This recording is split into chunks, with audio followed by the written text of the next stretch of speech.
अल्हम्दुलिल्लाह हमारी आज की नशियात का बाकायदा आगाज़ हो चुका है और इससे पहले कि हम अपनी नशियात को मज़ीद आगे बढ़ाएं, आप से हम तारुफ़ कराना चाहेंगे हमारी मेहमान शख्सियत का जो रोज़ाना हमारे साथ मौजूद हुआ करेंगे।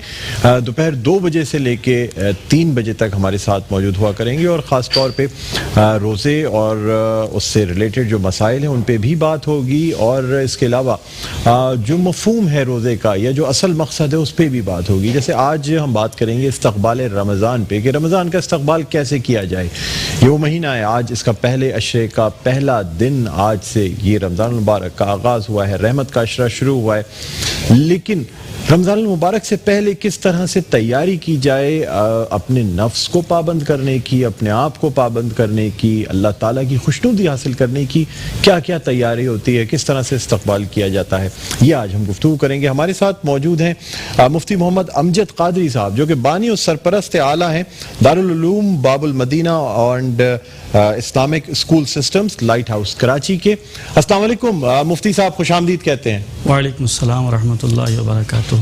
सर पहले तो आपको रमज़ान मुबारक की बहुत बहुत मुबारकबाद कि अल्लाह ताला ने हमें ईमान, सेहत और तंदुरुस्ती के साथ ये रमज़ान मुबारक अता फरमाया। जी अल्हम्दुलिल्लाह, आपको ही मुबारक हो। खैर जी मुफ्ती साहब, रमज़ान मुबारक का महीना जब आता है उससे पहले ख़ास तौर पे रजब और शाबान और ख़ास तौर पे रसूलुल्लाह सल्लल्लाहु अलैहि वसल्लम जो है वो रजब के महीने से ही इबादत को बढ़ा दिया करते थे। और फिर अगर हम याद करें तो रसूलुल्लाह सल्लल्लाहु अलैहि वसल्लम का जो खुतबा है शाबान के महीने में कि तुम पे एक ऐसा महीना साया फेगन होने वाला है जिसकी दिन के रोज़े का भी सवाब है और रात की इबादत का भी सवाब है। तो आपसे जानना चाहेंगे, ज़रा कुछ पस मंज़र बताते हुए इस्तक़बाल रमज़ान के हवाले से गुफ्तगू फरमा दीजिएगा। सबसे पहले तो बहुत मेहरबानी, आपने अपने प्रोग्राम में हमें बुलाया, आपका शुक्रिया और आपकी पूरी टीम का शुक्रिया अदा करते हैं।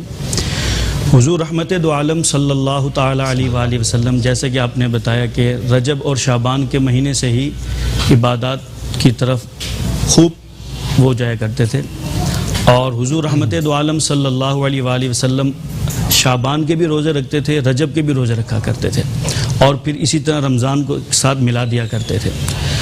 शाबानुल मुअज़्ज़म के आखिरी दिनों में रहमत दो आलम सल्लल्लाहु अलैहि वसल्लम ने एक बड़ी तवील हदीस इरशाद फरमाई।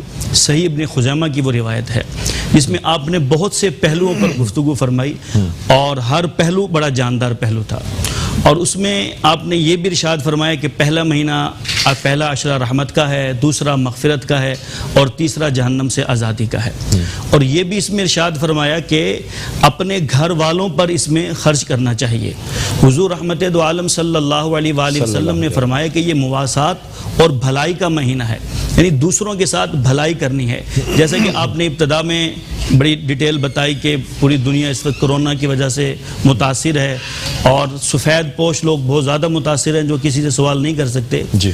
तो हुज़ूर रहमत दो आलम सल्लल्लाहु अलैहि वसल्लम ने तो उमूमी फरमाया है कि अपने भाइयों की और अपने जो आपके करीब करीब में रहते हैं उनके साथ आपने मुवासात और खैर खाही करनी है और फरमाया कि रमज़ानुल मुबारक तो नाम ही खैर खाही का है। सुभान अल्लाह, सुभान अल्लाह। और हुज़ूर रहमत दो आलम सल्लल्लाहु अलैहि वसल्लम ने फरमाया कि ये वो महीना है कि इस महीने में नफिल का सवाब फर्ज के बराबर कर दिया जाता है। वाह वाह। और फर्ज का सवाब 70 गुना बढ़ा दिया जाता है। सुभान अल्लाह। यानी हम अगर 2 नफिल पढ़ते हैं तो हमें आम दिनों में फर्ज के बराबर सवाब मिलेगा और रमज़ान में अगर एक फर्ज पढ़ते हैं तो हमें 70 फराइज के बराबर उसका सवाब दिया जाएगा।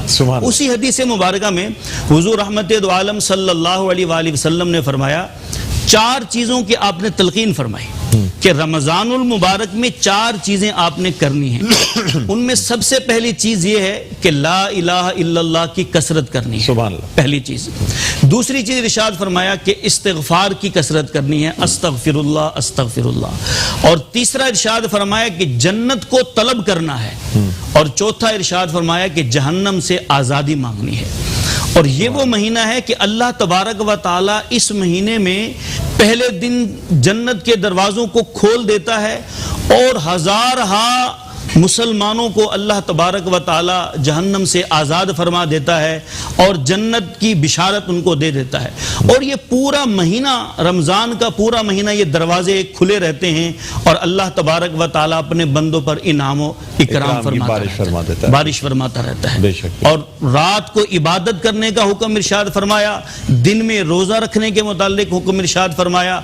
रात को क़ियाम की बड़ी फजीलत है और सलातुत तहज्जुद पढ़ते हैं, सहर व इफ्तार। बल्कि एक हदीस मुबारक में आका करीम सल्लल्लाहु अलैहि वसल्लम ने फरमाया कि इफ्तार के वक्त रोजेदार के मुंह में एक खास किस्म की बदबू पैदा हो जाती है, बू जिसे वो अल्लाह ताला को मुश्को अंबर, मतलब आप ये देखें कि वो उससे ज्यादा पसंद है। क्या वो अल्लाह तबारक व ताला को वो खुशबू इतनी पसंद है कि जिसकी कोई मिसाल नहीं है। सुभान अल्लाह। तो ये वो बरकतों और फजीलतों वाला महीना है कि अल्लाह तबारक व ताला इनाम और इकराम की बारिश नाजिल फरमाता है और सैकड़ों करोड़ों अरबों की तादाद में अल्लाह ताला लोगों को जहन्नम से। अच्छा सर, आपसे सवाल भी करना चाहूँगा और जाहिर सी बात है कुछ ऐसे लोग भी होते हैं जो यानी कहा यह जाता है कि बग़ैर किसी उज़्र के अगर रोज़ा छोड़ दिया जाए तो चाहे फिर एक इंसान पूरी उम्र ही रोज़ा क्यों ना रखता रहे, लेकिन वो एक जो बग़ैर किसी उज़्र के छोड़ा हुआ रोज़ा होगा उसका शायद कफ़ारा नहीं अदा हो सकता। क्या ये बात दुरुस्त है? जी जी, इस तरह का शरीयत मुतहरा में जहाँ रोज़ा रखने की फजीलत इरशाद फरमाई गई है वहाँ जानबूझकर रोज़ा ना रखने की वईद भी है। यानी ऐसे भी मफाहिम मिलते हैं कि आपने एक रोज़ा छोड़ दिया फिर सारी उम्र आप रोज़ा रखते रहें तो उस फ़र्ज़ के बराबर वो नहीं हो सकता। तो जहाँ रोज़ा रखने की फजीलत है कि अल्लाह ताला इनाम व इकराम फरमाता है, अल्लाह ताला उस पर रहमतों की बारिश फरमाता है, जहाँ ये है। और उन लोगों के लिए वईद भी है जो जानबूझकर बिला वजह शरी, अगर कोई उज़र है, कोई बीमार है, कोई सफ़र पर है, वो अगर रोज़ा नहीं रखता तो एक अलग बात है, लेकिन अगर जानबूझकर अगर कोई रोज़ा नहीं रखेगा तो उसकी गिरफ्त। बिल्कुल बिल्कुल। मुफ्ती साहब से मजीद बातचीत करेंगे, आप ब्रेक के बाद भी हमारे साथ मौजूद होंगे। जी नाज़रीन, वेलकम बैक। एक दफ़ा फिर आपको खुशामदीद कहते हैं। प्रोग्राम है ये मेट्रो वन न्यूज़ की खुसूसी इफ्तार नशरियात, आबाद है रमज़ान। मैं हूँ आपका मेज़बान डॉक्टर बुलंद इकबाल। और ब्रेक पे जाने से पहले हम बात कर रहे थे, हमारे साथ मुफ्ती अमजद कादरी साहब, मुफ्ती मोहम्मद अमजद कादरी साहब मौजूद हैं जो कि बानी और सरपरस्त आला हैं Darul Uloom Babul Madina and Islamic school systems के। लाइट हाउस कराची में ये स्कूल वाक़ है। और ब्रेक पे जाने से पहले इनसे बात हो रही थी। इसके अलावा हमारे साथ मौजूद हैं कारी फैसल चिश्ती साहब, और अभी हमें ज्वाइन किया है, हमेशा की तरह हमारी हर ट्रांसमिशन का हिस्सा होते हैं, बहुत खुशलहन नातख्वां हैं, नातगो शायर भी हैं। फिर इनका ताल्लुक़ जो है वो शोबा दरस व तदरीस से है, कराची यूनिवर्सिटी से मुंसलिक हैं। इसके अलावा यानी साहिब कलाम शायर हैं, इनका कलाम नातिया कलाम जो है हरफ मुअत्तर वो भी मंजर आम पर आ चुका है, हमेशा हमारे साथ मौजूद होते हैं। इसके अलावा पाकिस्तान टेलीविज़न के अवार्ड याफ्ता नातख्वां और सनाख्वां हैं, मेरे साथ मौजूद हैं जनाब शकील मदनी साहब। अस्सलाम वालेकुम। शकील भाई, रमज़ान मुबारक, बहुत बहुत मुबारक हूँ। और आज मुबारक, और आपके तवज्जुह से तमाम आलम इस्लाम को मेरी तरफ से भी बहुत बहुत मुबारकबाद माशाअल्लाह। और मैं शुक्रगुजार। सर माइक ले लीजिएगा। बहुत बहुत शुक्रिया, और मैं शुक्रगुजार हूँ कि आप इतना मुझे नाचिस को इतनी ज़्यादा इज़्ज़त अफजाई फरमाते हैं। बहुत शुक्रिया आपका, मेट्रो वन टेलीविज़न का, सबों का बहुत शुक्रिया। थैंक यू सर, बहुत शुक्रिया। बहरहाल बहुत अच्छा लग रहा है, हमेशा की तरह आप इस दफ़ा भी हमारे साथ मौजूद हैं और उम्मीद करते हैं कि अब रोज़ाना आप हमारी इस ट्रांसमिशन में मौजूद हुआ करेंगे ताकि हम कलाम भी शामिल करेंगे। प्लस जो ख़ास तौर पे हमदे बारी ताला का जो सिलसिला होता है, ख़ास तौर पे इतनी आपके क्रेडिट पे माशाल्लाह हमदे बारी ताला है, तो ये भी बड़ा अच्छा लगता है कि क़िरात के बाद हम भी शामिल करते हैं। बहरहाल आपसे कलाम भी सुनेंगे। मुफ्ती साहब, आप से जानना चाहूँगा सर, कुछ रोज़ों के मसाइल के हवाले से बात करेंगे। आप मुझे ये बताइएगा कि अगर कोई शख्स किसी वजह से रोज़ा ना रख पाए, कोई उज़र हो या कोई परेशानी हो, सेहत का मसला हो, कोई यानी ज़हनी एतबार से कोई मसला आ गया हो, ऐसी सूरत में क्या फ़िदिया जो है उसका वो क्या बनता है? देखिए, रोज़ा ना रखना कुरान करीम में है, व अलल्लज़ीन युतीक़ूनहु फ़िद्यतुन ताअमु मिस्कीन। रोज़ा ना रखने की चंद सूरतें होती हैं। बाज़ सूरतों में आपको फ़िदिया देना होगा और बाज़ सूरतों में आपको कज़ा करनी होगी। अगर बीमारी ऐसी है कि जो बिल्कुल दुरुस्त नहीं हो सकती, यानी उसको पता है कि रमज़ान मुबारक के महीने में वो बीमार है और ये बीमारी इसकी ख़त्म नहीं होगी, तो फिर ऐसे शख्स को तो कहा जाएगा कि आपने फ़िदिया देना है। और एक रोज़े का फ़िदिया जो है वो सदका फ़ितर के बराबर होता है। जैसे उमूमन हम 100 रुपये एक फ़ितरा देते हैं, तो एक रोज़े का भी फ़िदिया 100 रुपया ही बनेगा। एक बात। दूसरी बात ये कि आम नॉर्मली कोई बीमारी आ गई, डॉक्टर ने कह दिया भी आपको गुर्दे का मसला है, लिहाजा आप रोज़े नहीं रखेंगे, आपने रमज़ान के महीने में रोज़े नहीं रखने। अब रमज़ान के बाद जब आप सेहतयाब हो जाएंगे तो अब आपको उसकी कज़ा करनी है, उसका फिदिया नहीं देना। यानी हर बीमारी पर आपने अगर रोज़ा नहीं रखा तो उसका फिदिया नहीं है।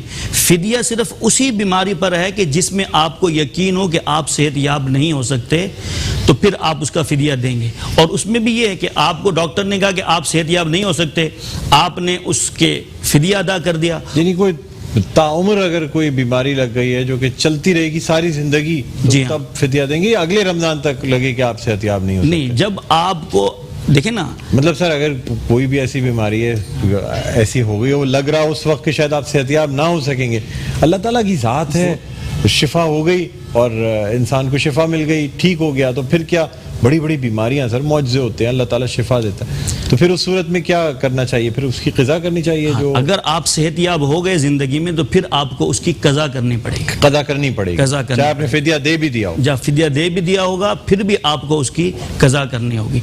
और अगर ऐसा कोई मर्ज़ है कि जिसमें आपको पता है कि डॉक्टर ने भी कह दिया और मतलब ग्राउंड रियलिटी भी यही है कि बंदा ये सही नहीं हो पाएगा, तो फिर उसका आप फिदिया देंगे। एक रोज़े का एक सदका फितर होता है उसमें। अच्छा, ऐसे लोग बाज़ दफ़ा ये भी होता है कि कोई बहुत मुशक्क़त वाला काम कर रहे हैं, ये कोई ऐसी चीज़ है कि उनको लग रहा है कि बड़ा स्ट्रेन पड़ना है, बड़ी मेहनत करनी है, तो लोग कहते हैं कि यार चलो कल का रोज़ा छोड़ देता हूँ, क्योंकि जाहिर सी बात है एक भारी काम है, मेहनत बहुत करनी है, रोज़े को पूरा करना शायद मुश्किल हो जाए, तो इसलिए बेहतर ये है कि कल का रोज़ा छोड़ देता हूँ, आगे दिनों में गिनती पूरी कर लूँगा। ये बात जायज़ है या नहीं है?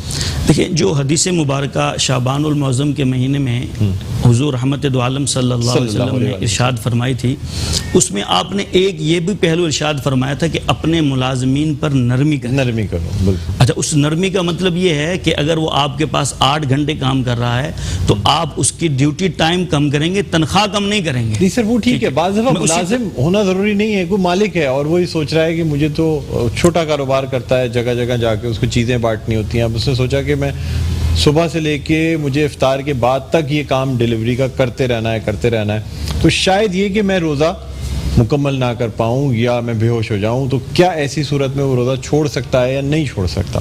नहीं, इसकी तो शरीयत में इजाज़त नहीं होगी कि अगर मुशक्क़त वाला वो काम कर रहा है और इस काम की वजह से वो रोज़ा छोड़ दे, छोड़ने की इजाज़त नहीं होगी उसको। अलबत्ता काम उसको ये कहा जाएगा कि अपने काम में कमी करे और इसको इफ्तारी के बाद या ऐसे वक्त में करे जब ये आसानी से अदा कर सके ये काम। अलबत्ता काम की मुशक्क़त की वजह से रोज़ा छोड़ने की उसको इजाज़त नहीं दी। सर एक और बहुत अहम बात है, कहा यह जाता है कि अगर रोज़ा मुश्किल लग रहा हो तो बेहतर है कि ज़वाल से पहले पहले उसे तोड़ दिया जाए। ज़वाल के बाद अगर रोज़ा तोड़ा तो फिर 60 दिन के तवातुर के साथ रोज़े रखने पड़ते हैं। इस मसले पे सर बहुत सारे लोग क्योंकि बात करते हैं, बच्चों से भी हमेशा से ये कहा जाता था जब बच्चों को पहले पहले रोज़े रखवाए जाते हैं कि अगर बेटा रोज़ा मुश्किल है, नहीं समझ में आ रहा कि रोज़ा कंप्लीट हो सकता है, पूरा हो सकता है, तो बेहतर है ज़वाल के वक्त से पहले पहले 11:30-12 बजे से पहले पहले रोज़ा तोड़ दो तो ठीक है, फिर तो उसका कफ़ारा एक रोज़ा। लेकिन अगर ज़वाल के बाद रोज़ा तोड़ा गया तो फिर उसका कफ़ारा 60 दिन के तवातुर के साथ रोज़े। क्या ये बात दुरुस्त है सर? नहीं, असल में बेसिक मसला ये है कि रोज़े की नीयत आप कब तक कर सकते हैं, ये ज़वाल से पहले पहले नहीं सर, कफ़ारा रोज़ा टूटने की उसी तरफ आ रहा हूँ। वो जो आपने कहा ना कि इससे पहले पहले आप तोड़ दें, मतलब उसका इसकी लॉजिक ये है कि अगर आपने रोज़े की देखिए नीयत कर ली ना आपने, तो अब तो आप नहीं तोड़ सकते, चाहे वो ज़वाल से पहले हो या चाहे ज़वाल के बाद हो, नीयत आपने कर ली। अब सवाल ये कि रोज़े की नीयत आप कब तक कर सकते हैं। अगर आपने ज़वाल से पहले पहले नीयत नहीं की तो यानी आपका रोज़ा ही नहीं हुआ, तो आप उस तोड़ने का कोई कॉन्सेप्ट ही नहीं है उसमें, क्योंकि रोज़ा शुरू ही नहीं हुआ आपका। अगर आपने ज़वाल से पहले पहले नीयत कर ली और बिला वजह शरी अब आप चाहे ज़वाल से पहले तोड़ें या ज़वाल के बाद तोड़ें, वो कफ़ारे की जो कंडीशन है वो आप पर लाजिम होगी। ये नीयत का इससे ताल्लुक है, नीयत का ताल्लुक है, इससे वक्त का ताल्लुक नहीं है। अगर आपने नियत कर ली ज़वाल से पहले, फिर अब आप नहीं तोड़ सकते। अच्छा सर, बच्चों को ट्रेन करने के लिए हो सकता है कि लोगों ने बनाया तो अलग बात है, लेकिन शरीयत में ऐसा कोई कंसेप्ट नहीं है। सर एक और बहुत अहम चीज़ है, अब जाहिर सी बात है इंसान को रमज़ान के रोज़े रखने हैं, वो रात में सहरी का सामान लेके आया है, सहरी खा रहा है, नियत है, एक दिल में इरादा है, और पता है क्या, क्योंकि सर आम दिनों में तो बहुत कम ऐसे घराने होंगे जहाँ पे पीर या जुमरात के रोज़े रखे जाते हैं, वरना तो रमज़ान के पहले रोज़े से ये तमाम एहतमाम और तैयारी चलती है।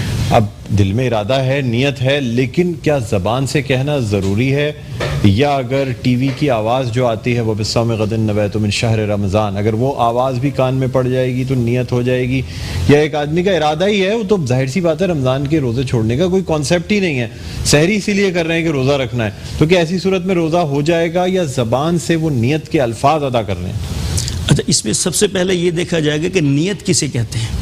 इरादे को, कसद को, दिल का जो इरादा है, दिल की जो कसद है, उसको नियत कहते हैं। आपने चाहे ज़बान से कहा हो या ना कहा हो, यानी आप रात को सोकर जो उठे हैं और सहरी कर रहे हैं, ये आपका इरादा है, आपकी नियत है कि मुझे कल का रोज़ा रखना है। बिल्कुल। तो नियत कहते हैं दिल के इरादे को। आपके दिल में ये इरादा है तो आपकी नियत हो गई। अलबत्ता ज़बान से कह लेना ये अच्छी बात है, मुस्तहब अमल है। अलबत्ता आपके दिल में अगर नियत है तो वो आपका रोज़ा हो जाएगा, चाहे आपने ज़बान से। अच्छा, कुछ लोग ज़बान से दोहराते नहीं, टीवी के सामने बैठ के सहरी कर रहे होते हैं और देख लेते हैं वो टीवी के ऊपर रोज़े की नियत जो है चल गई और कानों में पड़ गई, अरबी में भी और उर्दू में भी, तो क्या ये काफ़ी होता है? जो उसके दिल में नियत है तो उसका रोज़ा तो हो जाएगा, ये नियत काफ़ी हो जाएगी। अच्छा, और कोई शख्स अगर तसब्जुब का शिकार होकर उसे रोज़ा रखना है या नहीं रखना, सहरी भी कर ली और फिर भी वो सोच रहा है, तो उसका आप क्या बता रहे हैं कि कब तक का टाइम है कि वो नियत कर ले? अगर वो कुछ खाता पीता नहीं है सुबह के वक्त यानी ज़वाल के वक्त तक, तो कब तक नियत कर सकता है? अगर वो तजब्जुब का शिकार है, भाई रोज़ा रखना है या नहीं रखना, लेकिन कुछ खा भी नहीं रहा, जी, पाबंदियां पूरी कर रहा है, नमाज भी उसने पढ़ ली है, लेकिन दिल में एक ये खदशा है कि रखूं नहीं रखूं, रखूं या नहीं रखूं, नियत कर लूं, सोचेगा 11 बजे तक मैं देख लेता हूं, अगर भारी नहीं लगा तो नियत कर लूंगा, वरना अल्लाह से कहूंगा मैंने तो रोज़ा रखा ही नहीं था आज का। तो उसमें ज़वाल से पहले उसके पास इख्तियार है, बशर्त ये कि वो कुछ खाए ना, तो वो नियत करना चाहे तो कर सकता है, उसके बाद नहीं। ज़वाल से पहले नियत कर सकता है। अगर उसने मुसम्मम इरादा नहीं किया था और तज़ब्जुब का शिकार था, उस सूरत में ठीक है। सर ये भी बता दीजिएगा कि यानी अगर कोई शख्स भूल चूक से, यानी एक तो ये होता है ना कि कोई चीज़ किचन में चख ली, टूथपेस्ट उठा के कर लिया, ठीक आदत है, रोज़ाना करते हैं, शेव बना ली, करते हैं, आदत है, हालांकि रोज़े में कहते हैं नहीं करना चाहिए। सर ऐसी कोई अगर कोई एक गिलास पानी पी जाए और उसको नहीं अंदाज़ा हो, याद ही ना रहा हो, एक रूटीन में आके वो सुबह उठ के इंसान गया पानी पी लिया, तो क्या बेध्यानी में या बग़ैर कसद के, बग़ैर इरादे के, गैर इरादी तौर पे अगर ये काम हो गया तो क्या रोज़ा कायम रहेगा या नहीं रहेगा? इसकी लिमिट क्या है? 1 घूंट 2 घूंट या 1 गिलास पानी भी अगर कोई गलती में पी ले तो उसका रोज़ा कायम रहेगा? देखो, भूल से 1 घूंट या 2 घूंट, 1 गिलास या पूरा खाना भी अगर वो खा लेगा तो उसका रोज़ा नहीं टूटेगा, भूल की सूरत में। और जानबूझकर तो एक थोड़ा सा चख भी लेगा तो उसका रोज़ा टूट जाएगा। तो भूल की सूरत तो माफ़ रखी गई है कि भूल में अगर वो जितना मर्जी भी खा ले या पी ले उसका रोज़ा नहीं टूटेगा, जानबूझकर वो खाएगा तो उसका रोज़ा टूट जाएगा, तो फिर रोज़ा टूट जाएगा। ठीक है। अच्छा सर ये भी बताइएगा कि रोज़े में इंजेक्शन लगवाना कैसा है? क्या सिर्फ जान बचाने के लिए इंजेक्शन लगवाया जा सकता है, या दर्द का इंजेक्शन या दूसरे जो रूटीन इंजेक्शन होते हैं, जैसे बहुत से लोग इंसुलिन लगाते हैं, बहुत से लोग को ब्लड प्रेशर के लिए या दिल के लिए या किसी और चीज़ के लिए एंटीबायोटिक्स की कोर्सेज चल रहे होते हैं, तो क्या ये इंजेक्शन लगा सकते हैं? खाल में, गोश्त में, नस में, कहाँ ये इंजेक्शन लगाए जा सकते हैं? अच्छा, ये इंजेक्शन का जो मसला है ये एक जदीद मसला है। आज से 1400 साल पहले की किताबों में अगर देखा जाए तो इसकी नज़ीर नहीं मिलती। आज के दौर में ये एक इख्तलाफी मसला बना हुआ है। बाज़ उलमा कहते हैं कि इंजेक्शन लगाने से रोज़ा टूट जाता है और बाज़ उलमा कहते हैं कि नहीं टूटता। और जो ये कहते हैं कि रोज़ा नहीं टूटता उनके दलाइल कवी हैं, और हमारा भी यही मौक़िफ़ है कि रोज़े की हालत में इंजेक्शन चाहे आप नस में लगाएं या आप गोश्त में लगाएं, किसी भी सूरत में रोज़ा आपका नहीं नहीं टूटेगा। अलबत्ता होना ये चाहिए, अगर कोई नॉर्मली बीमारी है, सर में दर्द है, जिस्म में दर्द है, तो अवॉइड किया जाए, ना लगाया जाए। और मेजर कोई प्रॉब्लम है, डॉक्टर कहते हैं भाई आपको रोजा तोड़ना पड़ेगा वरना आप इंजेक्शन लगा लें, तो फिर रोजा तोड़ने की तरफ ना जाएं, इंजेक्शन लगवा लें। तो इस तरह आपका रोजा भी बरकरार रहेगा और आपका इलाज भी हो जाएगा। बहुत खूबसूरत आपने जवाब दिए हैं मुफ्ती साहब, और अब तो आप रोजाना हमारे साथ मौजूद होंगे, तो आपसे हम सवालात भी जानेंगे। नाज़रीन, अगर आप हमें कॉल करना चाहें तो कॉल का नंबर भी आपको देंगे। आज चूंकि पहला प्रोग्राम था तो हमने सोचा कि कुछ अपनी नॉलेज में इजाफा किया जाए, मुफ्ती साहब से सवालात पूछे जाएं, लेकिन आने वाले प्रोग्रामों में आप कॉल कर सकते हैं मुफ्ती अमजद कादरी साहब से, बताते खुद बराह रास्त इस प्रोग्राम में शामिल होकर सवालात कर सकते हैं, मसाइल के हवाले से, रोज़े के हवाले से।